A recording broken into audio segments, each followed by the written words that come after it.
Well, let's discuss this further then with Robert Kelly, Assistant Professor at the Department of Political Science at Busan National University in Busan. Good to have you with us here on BBC World News. We have seen some protests on the streets. Do you see that as a harbinger of things to come?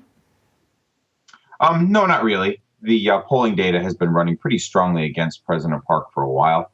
Something like 60 or 70% of South Koreans would like to see her out of office, if not in jail.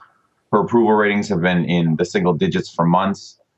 There's pretty strong national consensus that she should no longer be president. What you're seeing on the streets now really are the diehards, people who see in her father, who they see as bringing Korea out of poverty into modernization and development. These are diehards. I would imagine within a week this will be over on the streets.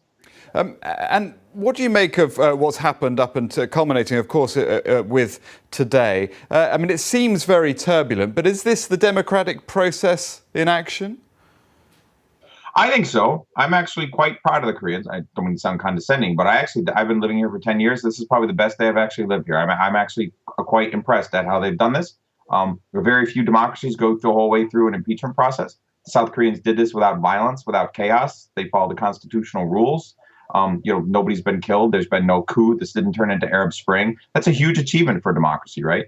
The system continues to roll on as expected. There will be election within 60 days. No, I would argue that this is a triumph of democracy. Scandals happen all the time. The question is, how do democracies respond to those scandals?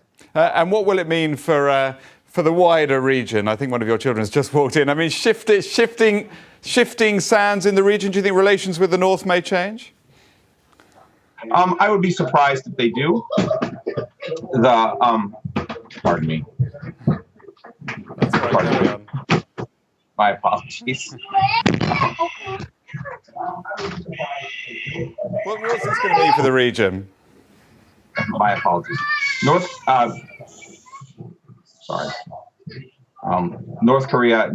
South Korea's policy choices on North Korea have been severely limited in the last 6 months to a year because of North Korea's behavior. Most recently, the use of VX gas in the airport in Malaysia. That indicates that North Korea really doesn't follow global norms in any kind of way. That's a weapon of mass destruction. If it had slipped out onto a plane or something like that, it would have been a genuine catastrophe. North Korea has continued to use missiles and continue to deploy missiles and develop nuclear weapons. All of those things threaten South Korea and China and Japan. I would be very surprised if this gives us the left any leeway to run into a new sort of sunshine policy or new toleration of North Korea.